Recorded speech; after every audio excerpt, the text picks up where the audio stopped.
Septième partie, Dendera, l'aube de l'astronomie.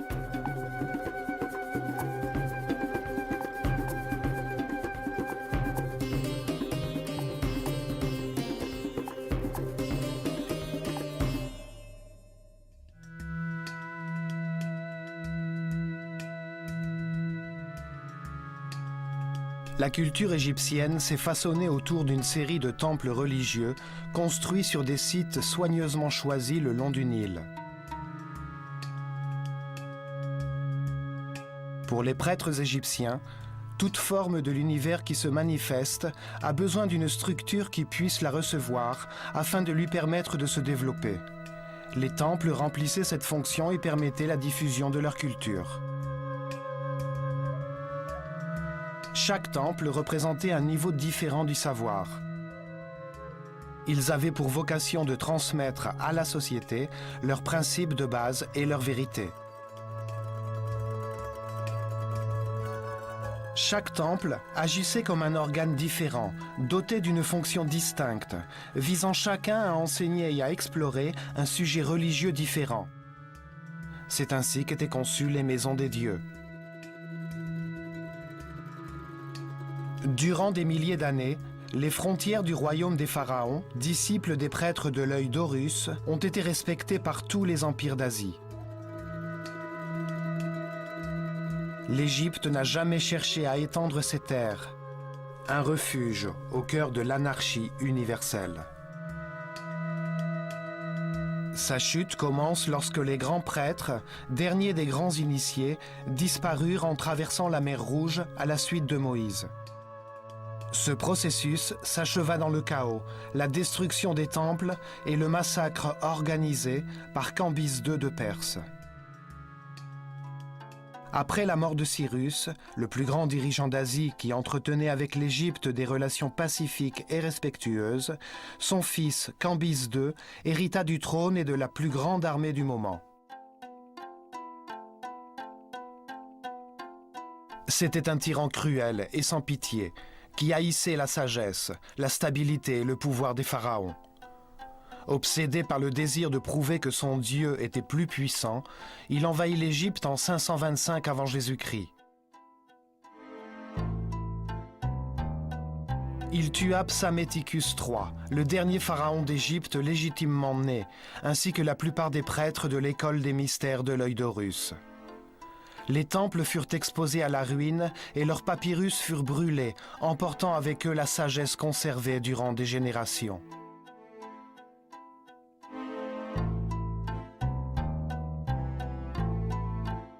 La connaissance s'était muée en ténèbres et la sagesse des Égyptiens disparut avec ces grands prêtres. Cambyse II instaura durant 200 ans une dictature cruelle qui prit fin en 332 avant Jésus-Christ avec l'arrivée d'Alexandre le Grand. Les Égyptiens l'accueillirent comme un sauveur. Alexandre ordonna la reconstruction des temples.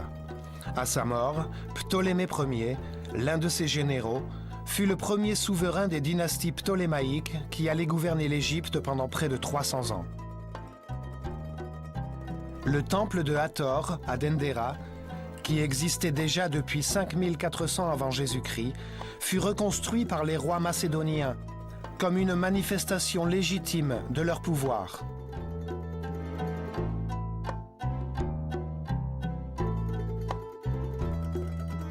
Dans l'une des cryptes souterraines, des hiéroglyphes montrent qu'il fut reconstruit en accord avec les anciens plans conçus par Imhotep.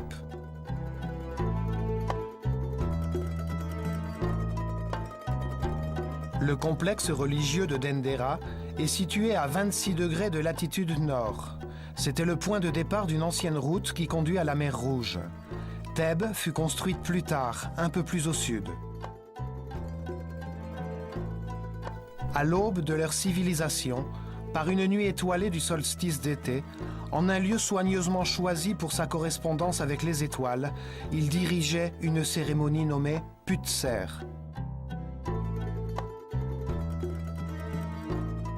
Les pharaons d'Égypte et les grands prêtres de l'école des mystères de l'œil d'Horus, entourés des gens du peuple, découvrirent un groupe d'étoiles au-dessus du pôle Nord.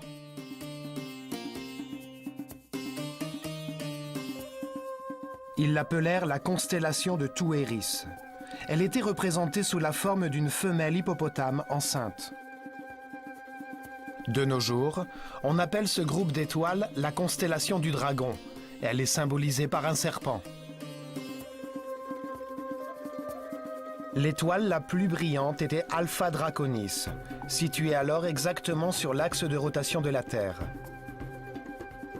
4320 années plus tard, elle fut remplacée par Polaris, l'étoile polaire qui guide aujourd'hui les marins.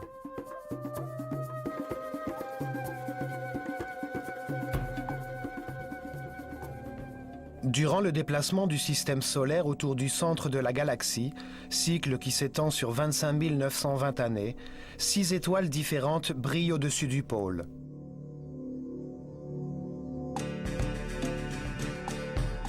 L'étoile située juste au-dessus du pôle représentait la force élémentaire maternelle, créatrice de la substance qui permet le développement de la vie. Hathor, le principe féminin à qui ce temple était consacré.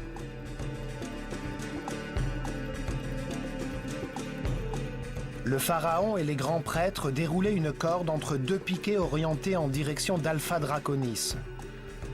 La prêtresse du temple enfonçait les piquets dans le sol, marquant ainsi l'axe futur du temple, véritable colonne vertébrale qui organisait ensuite ses sanctuaires.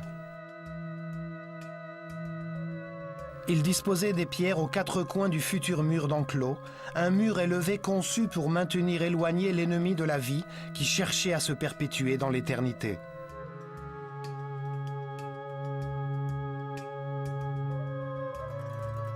Au nord, il plaçait l'entrée principale, la dernière d'une série de porches qui partait de la chapelle intérieure et encadrait la partie du ciel où culminait Alpha Draconis, facilitant par conséquent sa localisation de nuit et la mémorisation de ses mouvements.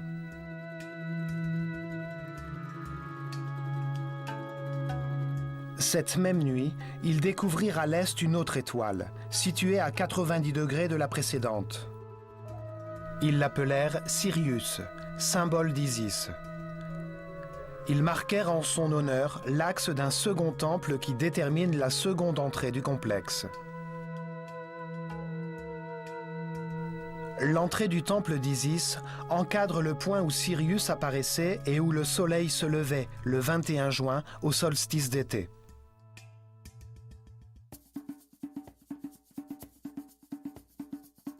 Le temple grandissait pendant que les prêtres répertoriaient le mouvement des étoiles et étudiaient les processus découlant de leur énergie. Ils gravèrent leurs conclusions sur les murs.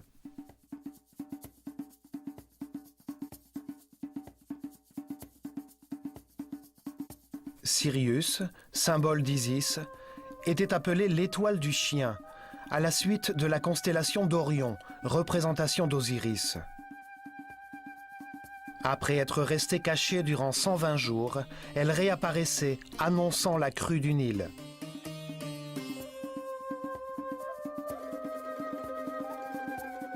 Elle restait visible durant 40 jours, durée de la crue. Sa représentation fit de Sirius une figure très importante en Égypte, qui divisait l'année en 3 saisons nommées tétramènes, elles-mêmes déterminées par la crue du Nil.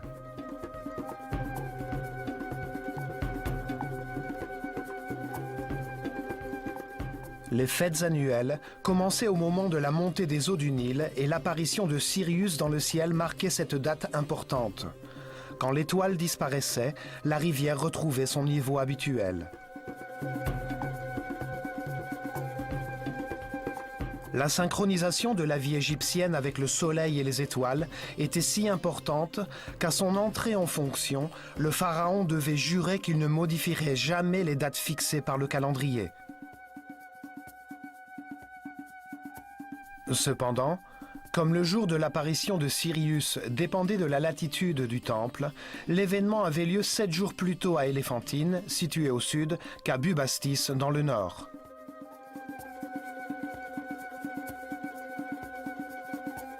Par conséquent, les prêtres utilisaient aussi le soleil comme une montre, afin de déterminer la longueur de l'année, puisque le solstice d'été coïncidait avec le retour de Sirius.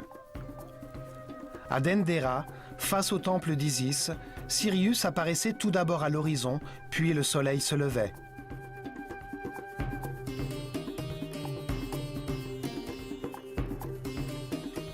À l'aube du solstice d'été, Sirius et le soleil marquaient le début de la nouvelle année sur une montre cosmique.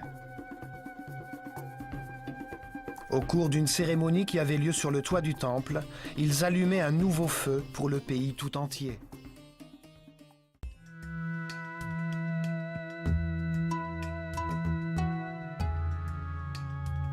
Pour entrer dans Dendera, il faut traverser une série de constructions datant de l'époque des empereurs Trajan et Domitien. Plusieurs renfoncements, encastrés dans les murs massifs de protection, sont situés de part et d'autre de l'entrée nord.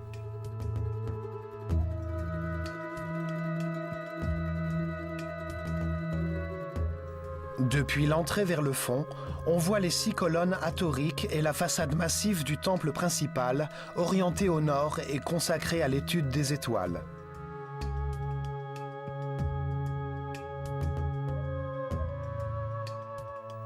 Proche de l'entrée du complexe, se trouve une chapelle consacrée à la naissance d'Horus.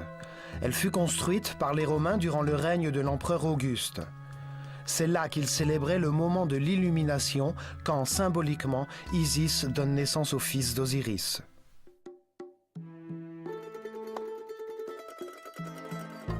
Sur les murs, on observe des scènes d'amour entre Isis et Osiris, la naissance de son fils, Horus, et sa présentation sur le tour de poterie quand Dieu le façonna.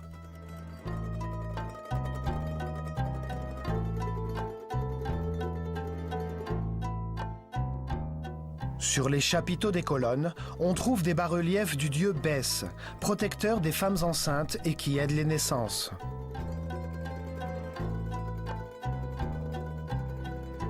Au sud de cette chapelle se trouvent les ruines d'une église chrétienne construite au 5e siècle après Jésus-Christ, une époque où les visages des personnages sacrés étaient soigneusement effacés des murs des temples.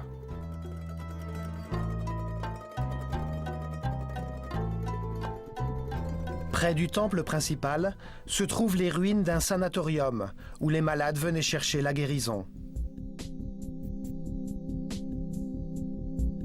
Les prêtres du temple utilisaient leur connaissance de la médecine pour aider les gens dans la dimension matérielle.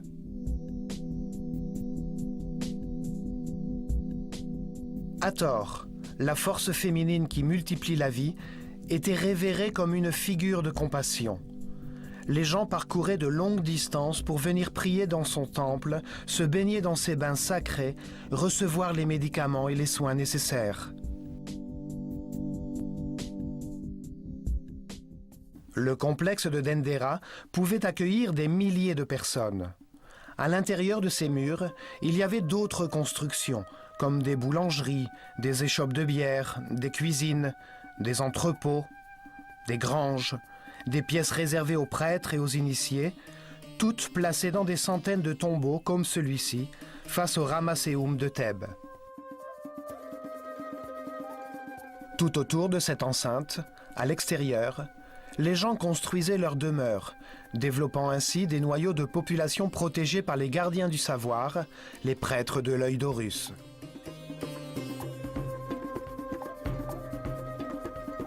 La conception de la façade du temple d'Hathor est différente de celle des temples traditionnels d'Égypte. Ces colonnes sont reliées à la moitié de leur hauteur par des murs richement ornés.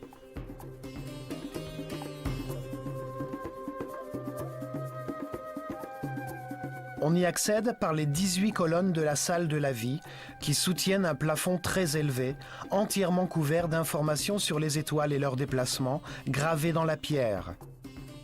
Représentation de la voûte céleste, symboliquement soutenue par les colonnes d'Hathor.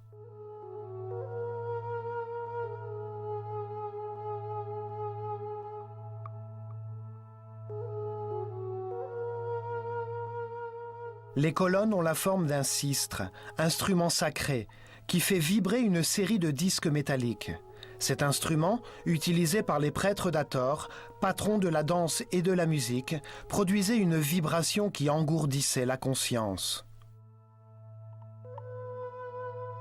Les chapiteaux sont ornés de gravures d'Hathor, chacune d'entre elles orientée vers un point cardinal en témoignage de sa force perçue par le monde.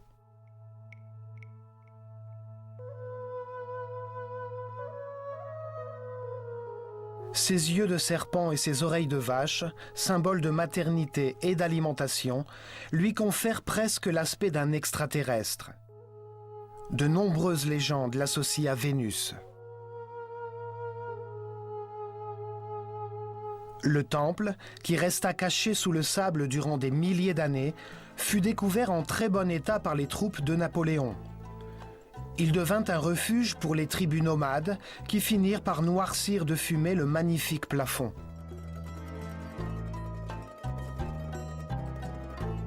Sur le plafond de cette salle, les derniers prêtres de Dendera gravèrent les tables d'astronomie conservées et conçues par plusieurs générations de prêtres afin que ce savoir ne disparaisse jamais.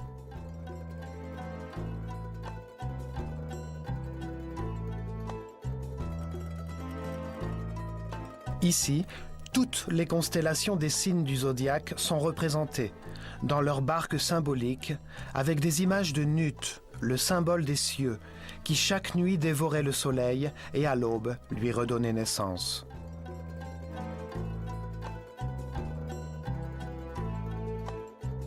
Afin de les préserver pour les générations futures, les prêtres transcrivirent sur les murs de ces temples certains papyrus importants, tels que les tables d'astronomie qui survécurent à la destruction de Cambyse.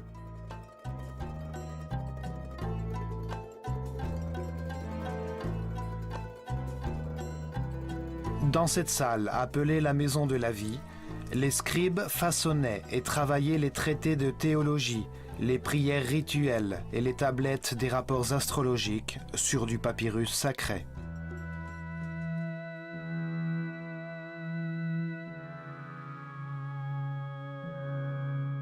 L'art, la théologie, la magie, l'astronomie et la médecine étaient enseignés dans cette salle aux disciples de l'école des mystères.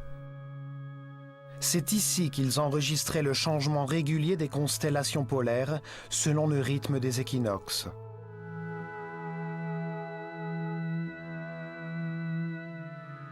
Par cette vaste salle, on accède à la salle des apparitions, une pièce plus basse, soutenue par 6 colonnes, où la statue en or de la déesse Hathor surgissait des ténèbres du sanctuaire lors des cérémonies et des processions.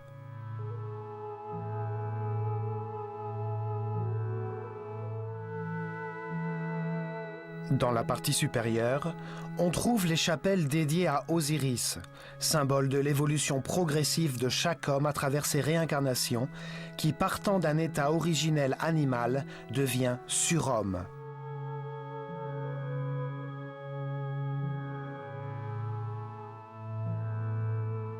L'une des chapelles présente le célèbre zodiaque de Dendera, qui montre comment ce processus se met en place tout au long du voyage du système solaire autour de la galaxie. L'autre illustre le mythe d'Osiris. Autour de cette salle se trouvent 6 pièces que l'on utilisait pour les rites quotidiens. La première abritait les objets utilisés durant le culte. La salle des purifications, avec sa porte d'accès au lac sacré, était utilisée à l'aube par les prêtres lors des rituels de purification. Les temples possédaient un lac sacré, creusé juste au-dessus du niveau phréatique, entouré de pierres et doté d'une série d'escaliers permettant aux prêtres d'entrer dans l'eau et de se purifier avant les services du temple.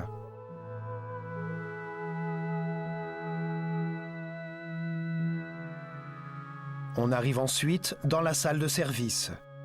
Elle donne accès au vestibule à escalier circulaire qui conduit au toit, lieu où ils observaient de nuit la voûte céleste.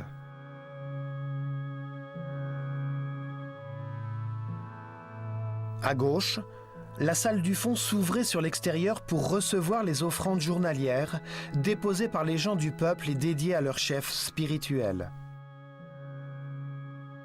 La nourriture et les bêtes destinées au sacrifice étaient conservées et préparées dans les 2 autres pièces. Depuis la salle des apparitions, on rejoignait le vestibule aux 2 escaliers. L'escalier circulaire situé sur la droite était utilisé durant les processions pour porter jusque sur le toit la barque d'or contenant la statue d'Hathor, dans l'attente du lever du jour au solstice d'été.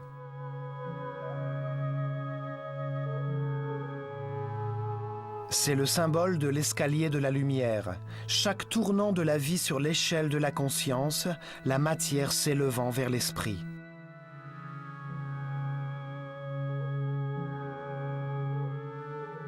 Sur la gauche, il y a un long escalier droit qui servait à descendre en procession le feu nouveau.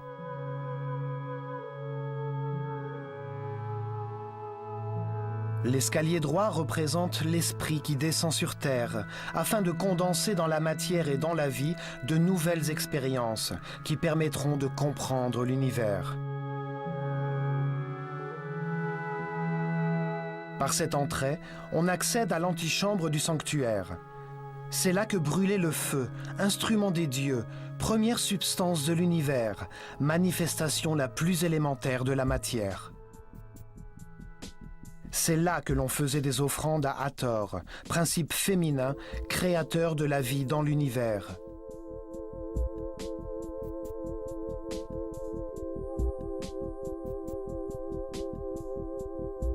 À gauche de cette salle se trouvait la chapelle renfermant la barque d'or, un sanctuaire mobile, symbole du déplacement physique du soleil.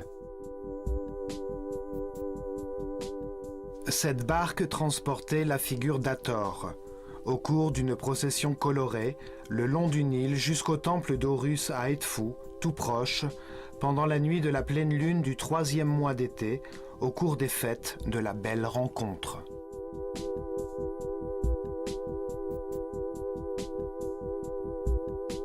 Un espace à ciel ouvert menait également à l'antichambre du sanctuaire. En face se trouvait la fameuse chapelle pure, ou Ouabet.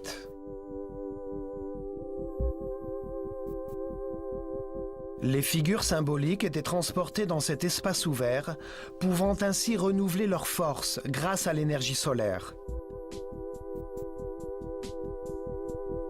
Plus on descend vers les profondeurs, plus le temple s'assombrit, les plafonds sont plus bas et ses portes plus étroites. Le sol devient plus élevé afin de voir clairement l'étoile Alpha Draconis depuis le sanctuaire, au-dessus des têtes des membres de la cérémonie.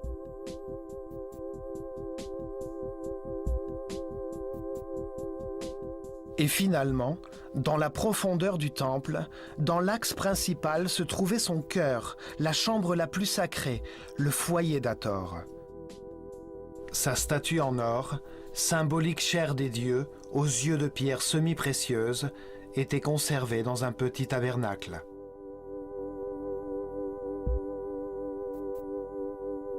Seuls le pharaon et les grands prêtres de l'école des mystères de l'œil d'Horus pouvaient accéder à cet espace, après une intense cérémonie de purification par les eaux.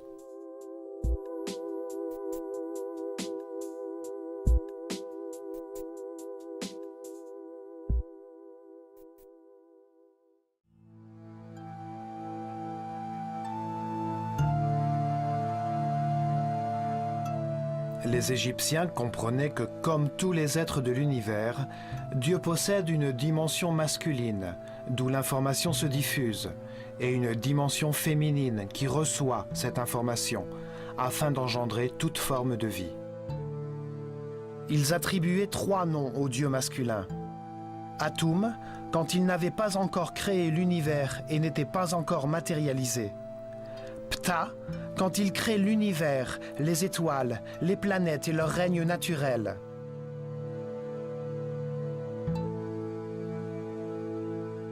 Et Amon-Ra, quand il crée la conscience humaine. De même, ils attribuaient 3 noms à sa dimension féminine.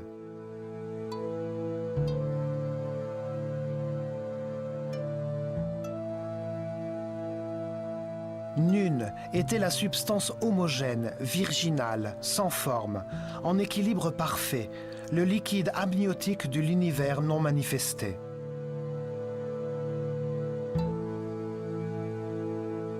Sekhmet était divisé en deux forces opposées qui la transformaient en une substance flamboyante, le feu, principe multiplicatif en mouvement qui créait Nefertum, l'univers qui harmonise temporairement les forces en opposition.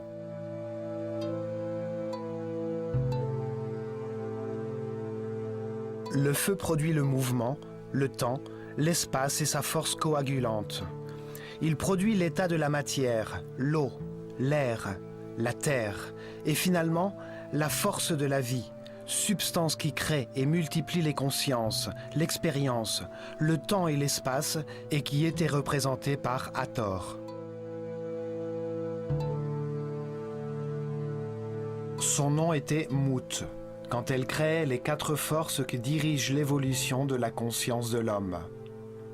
Ces quatre forces sont Osiris, Isis, Seth et Nephthys.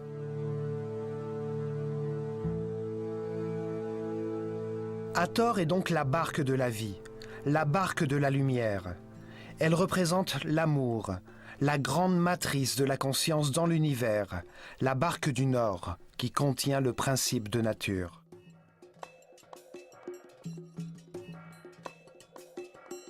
Ici, dans son tabernacle, Hathor, la force de la vie, recevait les prières de ceux qui voulaient prolonger ou soigner la vie. Autour du sanctuaire, le long d'un vestibule et contre les murs extérieurs du temple, il y avait une suite de chapelles, pièces sacrées dédiées à toutes ces forces primordiales.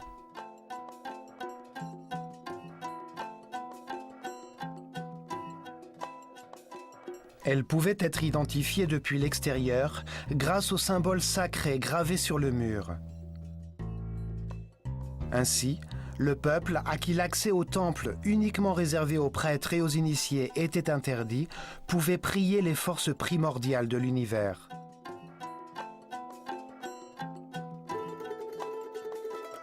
À droite de la chapelle d'Hathor, deux chapelles communicantes étaient consacrées à Amon-Ra, Dieu unique, créateur de la conscience humaine, celui qui est en tout. Ces symboles étaient également représentés sur le mur extérieur.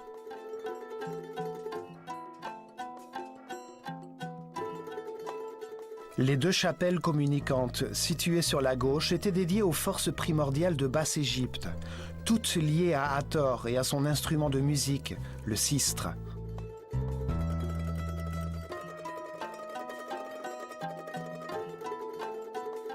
Sur la droite, 4 chapelles étaient dédiées à Horus, Sokar, Isis et au gnome de Dendera, saint patron de la région où se situe le temple.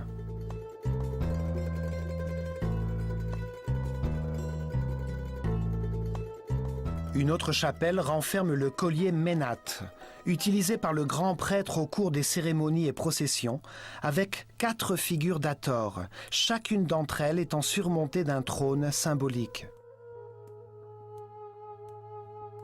Ces 4 trônes représentent les forces suprêmes de l'univers, amour, sagesse, la force infinie de l'harmonie et la volonté divine.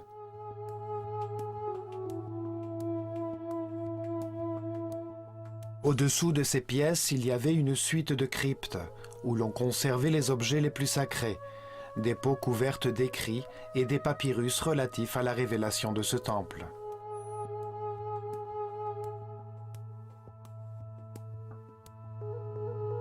La crypte possède de mystérieux reliefs dans lesquels Horus porte une sorte de fleur renfermant un serpent. Des théories scientifiques déclarent qu'il s'agit des lampes qu'ils auraient utilisées pour éclairer les pièces souterraines et les bâtiments.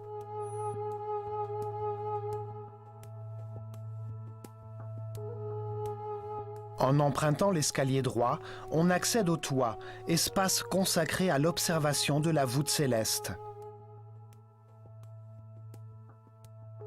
À l'angle sud-ouest se trouve l'habitacle où les prêtres attendaient, à la nouvelle année, l'apparition des étoiles et du soleil, éclairant de leurs rayons le feu nouveau.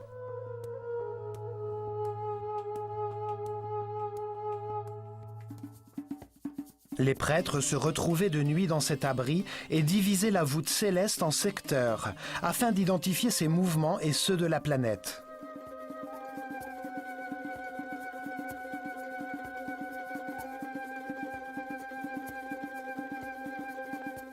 Les prêtres de Dendera étaient appelés Kabirim, les mesureurs du ciel.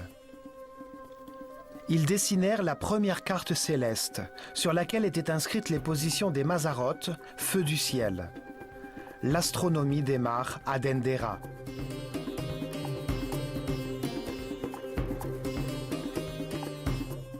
Astro signifie étoile. Astronomie signifie logos ou connaissance des étoiles. Par ce toit, on accède aux 2 chapelles d'Osiris, le principe divin de l'évolution de l'être humain à travers le processus de la réincarnation.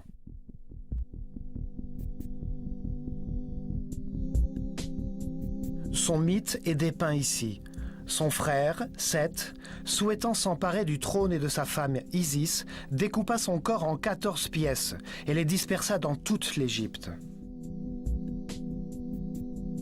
Les bas-reliefs montrent comment Isis, après avoir rassemblé toutes les parties de son corps, flotte dans les airs sous la forme d'un faucon, se pose sur le pénis d'Osiris et tombe enceinte au cours d'une union spirituelle, donnant ainsi naissance à Horus.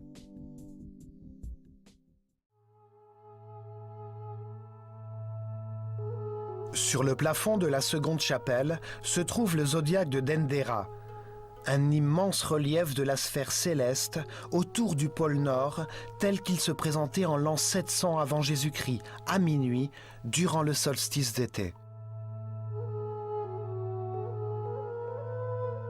C'est une réplique de la dalle originale qui fascina Napoléon quand il en découvrit le sens profond. L'original est de nos jours conservé au musée du Louvre, à Paris. Dans une chapelle similaire, à cet endroit précis, durant des milliers d'années, les prêtres de l'œil d'Horus mirent périodiquement à jour une carte du ciel semblable à celle-ci, couchée sur un papyrus. À chaque solstice d'été, durant des milliers d'années, ils marquèrent la position du système solaire et de la Terre.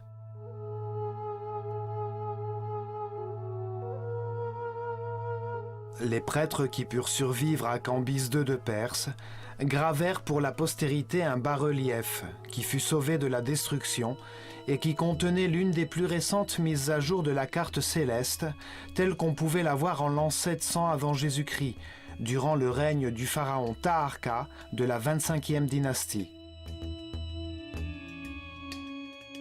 La sphère céleste est soutenue par 8 figures agenouillées d'Horus et 4 représentations d'Isis.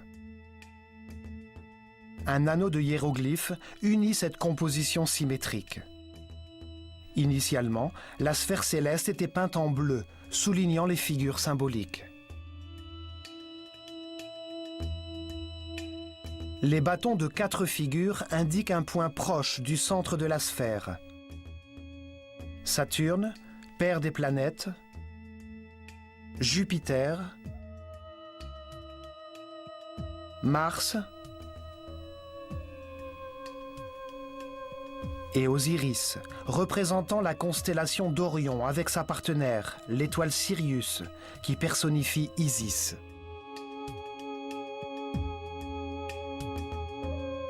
Ils indiquent la poitrine de Touéris, la mère hippopotame à la queue de crocodile et aux pattes de lion, qui règne sur la sphère et représente la constellation que l'on appelle aujourd'hui constellation du dragon. Son étoile appelée Alpha Draconis brillait au-dessus de l'axe de rotation de la Terre. L'axe du temple est orienté à 71,5 degrés au nord-est. Ces porches encadrent la zone du ciel où brillait l'étoile polaire Alpha Draconis, marquant le sein de la femelle hippopotame dans la sphère. Sur le côté se trouvait la constellation du Chacal rouge, avec l'étoile Mizar, située sur sa patte avant, la version égyptienne de la constellation de la Petite Ourse, avec l'étoile que l'on appelle aujourd'hui Polaris. Alpha Draconis, sur la poitrine de Touéris, est en dehors du centre de la sphère, indiquant la distorsion nécessaire au mouvement elliptique de l'univers, qui fait que l'étoile polaire s'élève au-dessus de l'axe terrestre. Polaris est au centre de la sphère. L'étoile polaire, autour de laquelle la voûte céleste semble tourner, était très importante pour les Égyptiens. Elle représentait l'énergie sur l'axe de rotation de la Terre, sur sa colonne vertébrale, qui structurait les organes de tout être vivant, qu'il soit insecte, homme ou planète.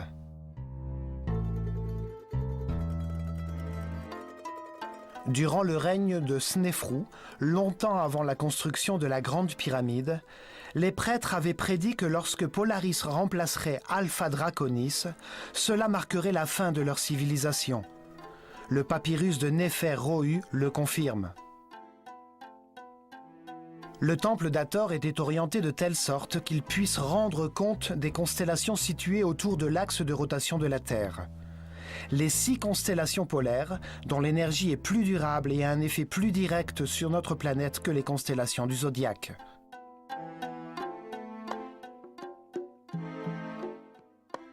À une époque où le jour et la nuit étaient perçus comme la vie et la mort, la zone du ciel située au-dessus du pôle, là où les étoiles étaient toujours visibles, contrairement à celles qui brillent et disparaissent, représentait les forces de l'obscurité que la lumière du soleil faisait disparaître.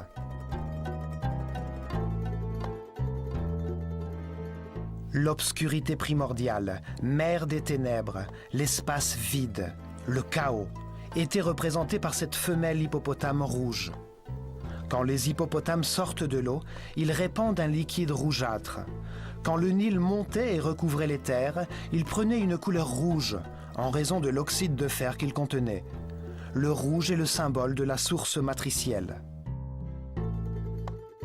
À côté, se trouvent les autres constellations polaires, comme celle de la Patte, avec son étoile Mesquette, qui se nomme aujourd'hui constellation Céphéus, et son étoile Alphyrque, et la constellation d'Hercule. À partir de l'étoile polaire, il divisait le ciel en 12 secteurs principaux de 30 degrés chacun. Les constellations qui contenaient les décans, un ensemble de 36 étoiles très lumineuses traversées par le système solaire.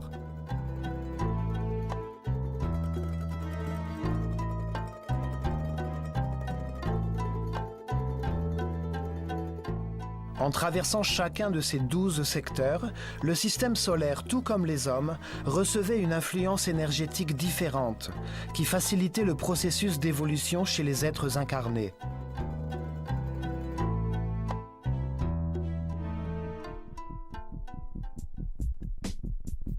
Afin d'expliquer quel était le processus qui s'engageait selon chaque constellation, il les représentait sous la forme d'un animal qui exprimait différents degrés de conscience sur la route de la réincarnation qui conduisait à la sagesse, à travers l'expérimentation, dans un univers où règnent des extrêmes qui s'opposent, comme la lumière et l'obscurité.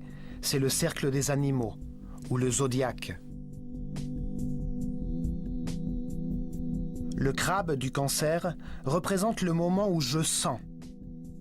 L'animal qui rejoint son bassin pour digérer sa nourriture spirituelle quand la conscience manque d'assurance et commence son évolution, faisant pour la première fois l'expérience de ses sens.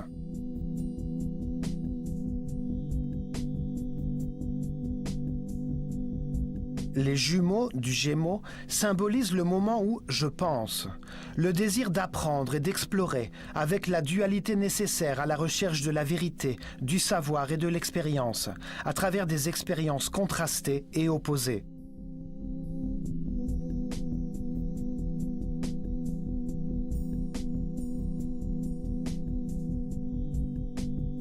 Le taureau réveille la maternité chez les femmes. Il est le symbole du moment où je possède. Les possessions matérielles, les racines qui permettent au sol de recevoir le pouvoir de la vie et de produire des graines, c'est la fertilité. Le bélier représente le savoir de l'être, le moment où je suis, la force qui fait face aux épreuves et transforme la roche en cristal, la matière qui s'autocontrôle et devient transparente, le pouvoir de procréation qui met la vie en mouvement, le printemps.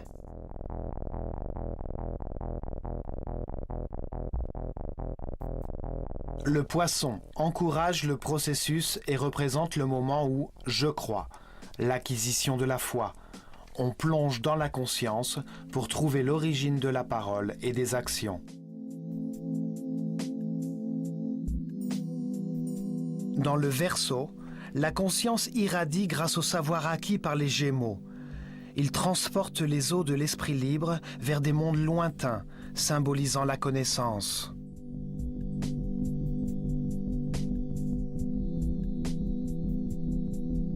Le Capricorne se sert de ce savoir.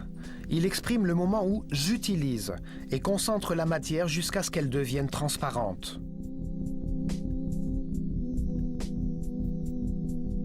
Dans l'ère du Sagittaire, le moment du « je vois » est le moment où la conscience en évolution a grandi pour dépasser sa nature animale.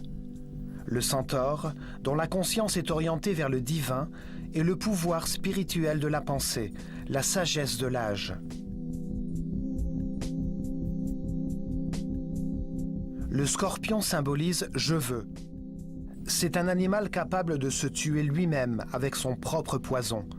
L'expérience nous donne à comprendre que l'univers est parfait et que nous possédons tout ce dont nous avons besoin pour être heureux.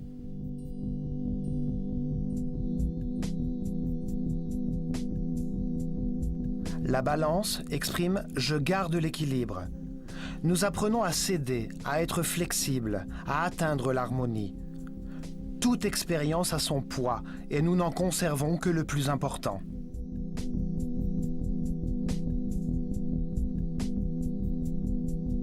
La Vierge représente « j'analyse ». Nous récoltons la moisson, maternité universelle. Nous apprenons à penser avant de parler.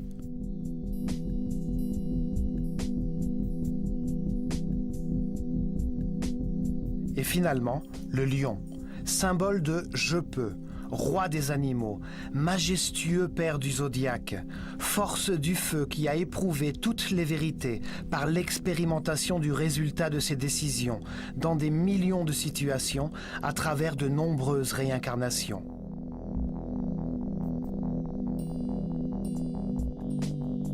Ici, l'homme cesse de s'identifier à ses instincts animaux. Sa conscience n'est plus le réceptacle de ses passions incontrôlées. Il quitte le cercle animal.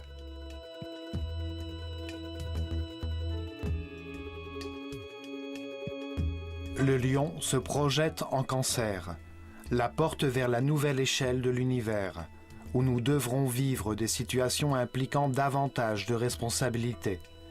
Ces responsabilités nous guideront sur le chemin qui conduit vers d'autres types de conscience, sur la voie de l'épanouissement et qui nous ramène auprès de Dieu.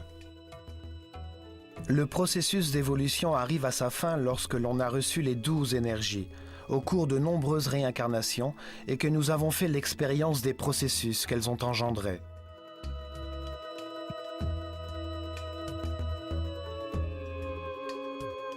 Le signe du zodiaque sous lequel un homme meurt est celui sous lequel il renaîtra. Il fait l'expérience de différentes personnalités et de l'influence de différentes forces pendant que le système solaire poursuit sa trajectoire.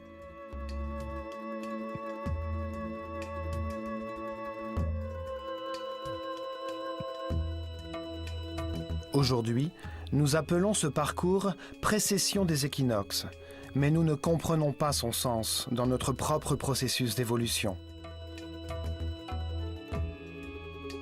Pour le monde occidental, l'épanouissement spirituel basé sur le processus de multiples réincarnations n'existe pas. Cette carte céleste est la preuve du savoir astronomique et philosophique des prêtres de l'école des mystères de l'œil d'Horus. Ils observèrent la vie dans l'univers, comme le processus de transformation d'un animal ignorant en un surhomme sage.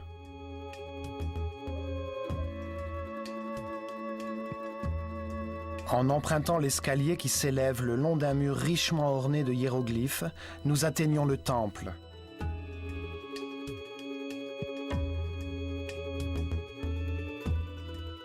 Nous pouvons observer les orifices où les prêtres plantaient les instruments qui leur servaient à saisir de façon adéquate le mouvement des étoiles.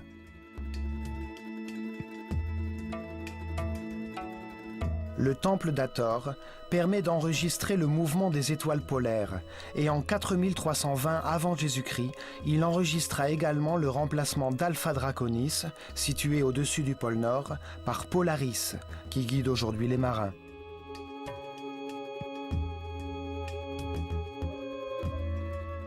C'est sur ce toit que durant de nombreux solstices d'été se déroulaient les cérémonies de la nouvelle année égyptienne. La barque d'Hathor, principe multipliant de la conscience, expérimentant le temps et l'espace, était déposée sur ce toit.